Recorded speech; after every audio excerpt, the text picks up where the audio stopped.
What if the only thing standing between you and your dream is your own mind? Simon was the smartest boy in his class, or at least that's what everyone said. He had a quick tongue, sharp eyes, and a memory that amazed people. Teachers praised him. Friends admired him. Even his parents believed he was destined for greatness. And Simon believed it too. Ever since he was a child, he had one dream: to become a doctor. He imagined himself wearing a white coat, saving lives, hearing people whisper, "That young man is brilliant." Simon had one enemy he never took seriously: his own mind. Every afternoon, Simon sat at his desk with his biology books open. He would stare at the pages, read one sentence, then hear his phone buzz: ding, a message, ding, a funny video, ding, a game notification. "Just 1 minute," he'd whisper. 1 minute became 10, 10 became 30. Soon he was laughing at videos, scrolling endlessly, replying to messages, watching clips of other people living their lives, while his dream quietly slipped away. The next day he promised himself to focus, but then he heard music outside, children playing, the TV in the other room. His thoughts wandered like wild horses. "I'll study later, I'm smart enough anyway. I always understand things quickly." He convinced himself he didn't need discipline. He thought intelligence alone would carry him. Weeks passed. The biggest exam of his life arrived.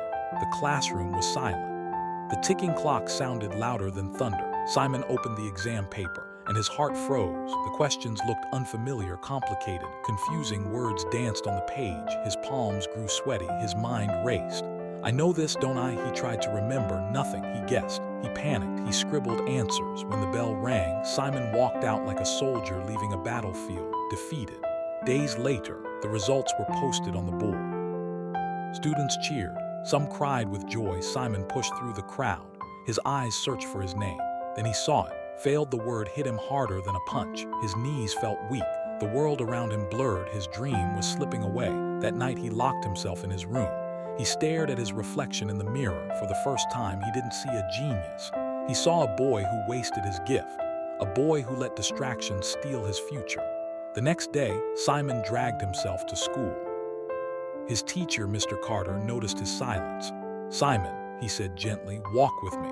They stepped outside into the cool air. Mr. Carter looked at him and asked, "Why did you fail?" Simon lowered his head. "I don't know." Carter shook his head. "No, you do know." Simon swallowed hard.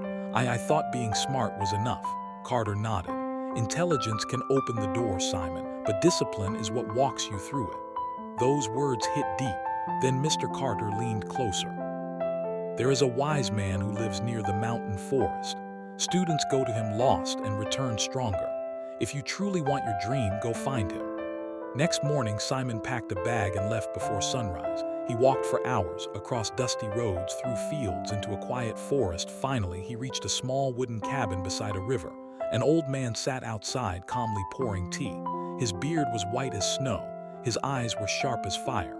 "You've come," the old man said before Simon even spoke. Simon blinked.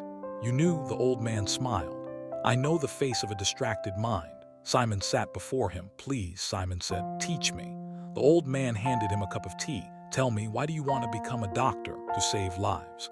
"Then why are you killing your own future?" Simon looked down. The words pierced him. The old man stood and pointed at the river. "Do you see the water?" Simon nodded. "It is powerful because it flows in one direction. If it scattered everywhere, it would be weak." Then he pointed at Simon's chest. "Your mind is the same." The old man raised one finger. "Rule number 1, control your mind. Your thoughts are servants, not masters. If your mind runs wild, your life will run wild." He raised a second finger. "Rule number 2, remove distractions." He took Simon's phone from his pocket and placed it on the table. "This little object steals more dreams than failure ever will." Simon stared in shock. The old man smiled. "When you study, study. Nothing else exists." Then he raised a third finger. "Rule number 3, take small steps. Stay disciplined." He picked up a tiny stone and dropped it in Simon's hand. "A mountain is moved one stone at a time." Simon held the stone tightly. The old man looked into his eyes. "Do this every day, not when you feel motivated. Discipline matters more than motivation."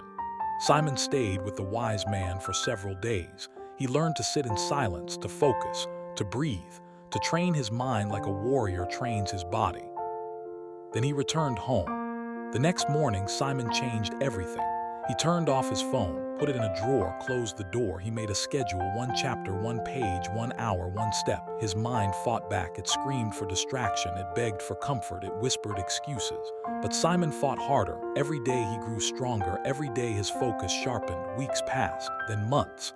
His books filled with notes. His eyes burned with determination. His dream came back to life. The next exam day arrived. Again the classroom was silent. Again the clock ticked. But this time Simon smiled. He opened the paper and he knew the answers one by one, calmly, confidently, like a warrior who had prepared for battle. Days later, the results were posted. The crowd gathered. Simon walked forward. His heart pounded. He found his name at the top. One of the highest scores in the class. The crowd cheered. His teacher smiled proudly. Simon's eyes filled with tears, not because he passed, but because he had conquered the hardest thing of all, himself. Years later, a young doctor in a white coat stood in a hospital, saving lives, giving hope, living the dream he once almost lost. And in his pocket he carried a small stone to remind himself, greatness is built one disciplined step at a time. So tell me, what dream are you losing because you haven't disciplined your mind yet? And remember, a distracted mind destroys dreams, but a disciplined mind can change the world. If you like this story, don't forget to like and subscribe. New inspiring stories are coming soon, and you won't want to miss them.